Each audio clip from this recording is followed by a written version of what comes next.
மோசே காலத்தில் கடல் பயந்தது, உன் காலத்தில் யோர்தான் பயப்படும்ன்றார். சந்தேகம் இருந்தால் போய் காலை வச்சு பாருன்றாருங்க.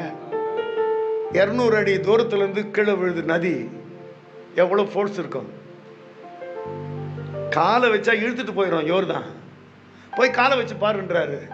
யோசுவா ஒரு ஆசை அனுப்பி போய் காலை வைக்கிறான்னா, இவன் காலை வச்சோன்னு யோர்தான் பயந்து அப்படியே நிற்குதுங்க. நீ என்ன சாதாரணமான ஆளா? நீ கரங்களை தட்டுங்க. ஆண்டு முன்னால உட்கார்ந்துட்ட ஆளு சொல்லுங்க. தரையில வேகமா ஓடுறதை இழுத்துட்டு போயிடும். யோர்தான்ல எப்படி காலை வைக்கிறதுன்னா போய் ட்ரை பண்ணி பாரு. யோர்தான் உன்னை பார்த்து பயப்படுதா இல்லையா பாரு. சொல்லுங்க. பக்கத்துல சும்மா சோர்ந்து போற வேலையெல்லாம் இந்த மீட்டிங்கோட ஓரம் கட்டணும். சும்மா பேசுங்கன்னா இப்ப பேச மாட்டீங்க. பக்கத்துல பேசுங்க. நம்ம சும்மா அங்க பாரு கட்ட கட்ட சட்டை, நீங்க அவரை பார்த்து பேசுங்க. அங்க பாருங்க தனியா விட்டீங்க பாருங்க. நீங்க இவர் பக்கத்துல வந்து உட்கார்ந்து இவர்கிட்ட பேசுங்க. சோர்ந்து போற வேலையெல்லாம் இனிமேல் கூடாது.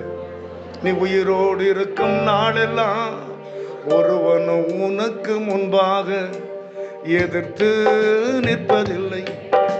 நான் மோசையோடு இருந்தது போல உன்னோடும் இருப்பே. நான் மோசையோடு இருந்தது போல உன்னோடும் இருப்பே. பலம் கொண்டு திடமனதாயிரு. பலம் கொண்டு திடமனதாயிரு. பலம் கொண்டு திடமனதாயிரு.